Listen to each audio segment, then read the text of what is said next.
Yea, the Almighty shall be thy defense, and thou shalt have plenty of silver.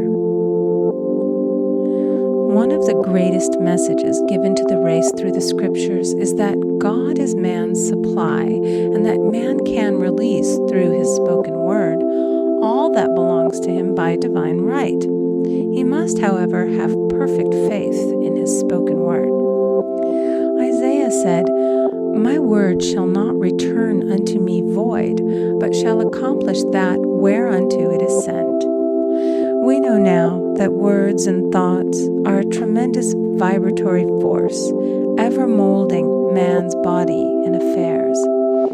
A woman came to me in great distress and said she was to be sued on the 15th of the month for $3,000. She knew no way of getting the money and was in despair.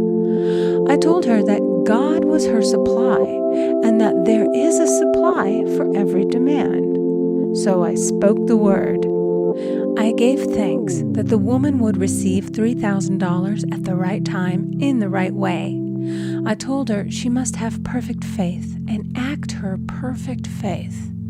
The 15th came, but no money had materialized. She called me on the phone and asked what she was to do. I replied, "It is Saturday, so they won't sue you today. Your part is to act rich, thereby showing perfect faith that you will receive it by Monday." She asked me to lunch with her to keep her courage. When I joined her at a restaurant, I said, "This is no time to economize. Order an expensive luncheon and act as if you have already received the $3,000.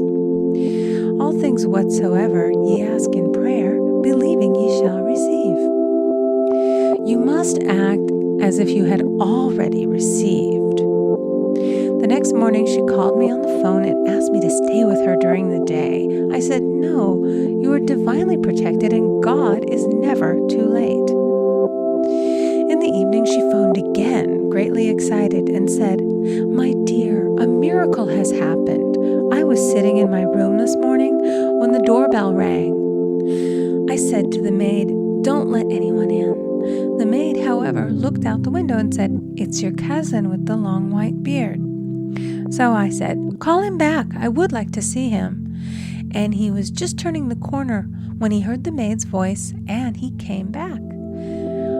He talked for about an hour, and just as he was leaving, he said, 'Oh, by the way, how are finances?' I told him I needed the money, and he said, 'Why, my dear, I will give you $3,000 the first of the month.' I didn't like to tell him that I was going to be sued. What shall I do? I won't receive it till the first of the month, and I must have it tomorrow. I said, 'I'll keep on treating.' I said, 'Spirit is never too late. I give thanks that she has received the money on the invisible plane and that it manifests on time.' The next morning, her cousin called her up and said, 'Come to my office this morning, and I will give you the money.' That afternoon, she had $3,000 to her credit in the bank and wrote checks as rapidly as her excitement would permit. If one asks for success and prepares for failure, he will get the situation he has prepared for.